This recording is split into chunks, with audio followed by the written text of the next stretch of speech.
curvy lines. So I'm just starting with a big doodle.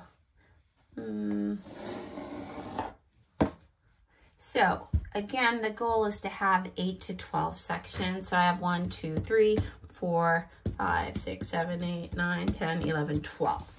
So that's perfect. But if I wanted to, maybe this one is just kind of gigantoid. Maybe I add a line through it, or I'm going to add another bubble or squiggly through to make it a little smaller. Now I'm going to look at it from different angles and see which way I want to start. I actually like the way I started, so I'm just going to go there. I'm going to start with my signature little fish because he makes me happy. And for the pattern on my fish, I'm going to do scales. Maybe I'll do fancy scales.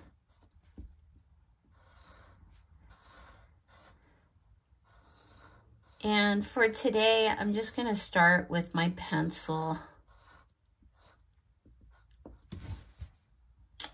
Maybe here, you can use a ruler if you want, but I'm just gonna freehand it and have fun with it. So, and then if I want to write words, I could add words. Maybe I want to add an inspiring quote.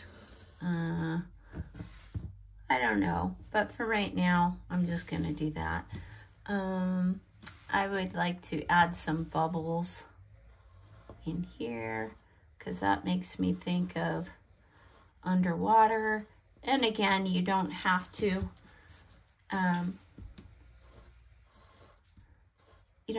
choose a theme, but you can. This project I've done a lot of different ways. When I get bored, sometimes I'll do multiple page Doodle-Mash in my sketchbooks. You're doing this too, like the same time you're doing this?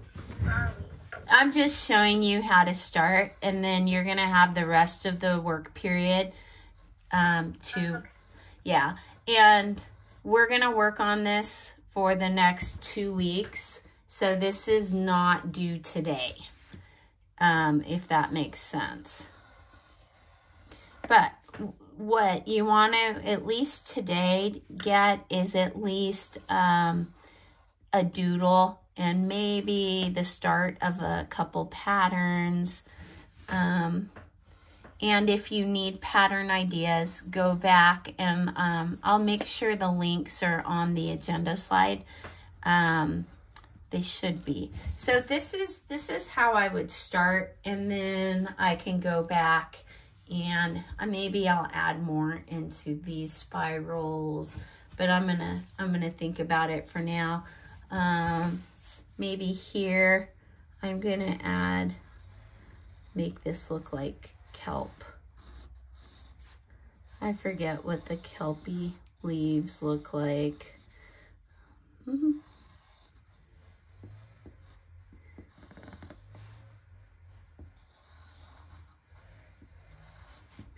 I don't know if that looks like kelp, but kind of. I may do some research on that. But I've had some students integrate like all their favorite like ice creams or candies or junk food or hamburgers or cloudy with a chance of pizza. I mean, you name it. I'm gonna redo that spot, but you get the idea, hopefully. Let's see, what was I'm gonna show you.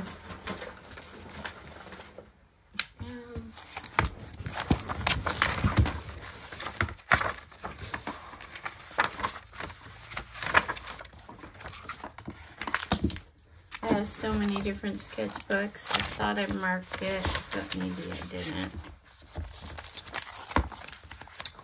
Oh, here's one I started in my sketchbook. So, but I like to like start it and then I rip a page and connect it. So it connects again to my next 2 pages. This is just if you get bored and you get into this project. I've tried it a whole bunch of different ways. Obviously, I'm still coloring it, but it gives you an idea of some of the different patterns. But then once I tore it, I connected this torn page to the other one. So they kind of work together. And then here I put a verse and some waves. So you can have a lot of fun with it.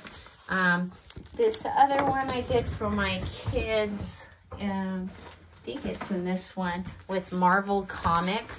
They used to be into Baby Marvel. So this one, I did a giant doodle. And then I squished all the Baby Marvel comic faces into the sections. So you can do all kinds of things. And then I tried to choose comic book kind of style words to put inside. This one I did with pen and ink, and then I'm painting it with acrylic because my Sharpie bled through the pages of my sketchbook. So sometimes you just have to work with what you've got. But that's an elaborate kind of feel, but you can add patterns and pictures. Choose stuff you're interested in. If you like, what's that game of all the little blocks? Minecraft? Thank you. If you like Minecraft, you can add that in. So make it fun, make it yours. If you're into comics, you can add comics. Pokemon? Sure, why not? That'd be so much fun. You could add the character hiding behind some of the patterns or something. Or yeah. What if you came for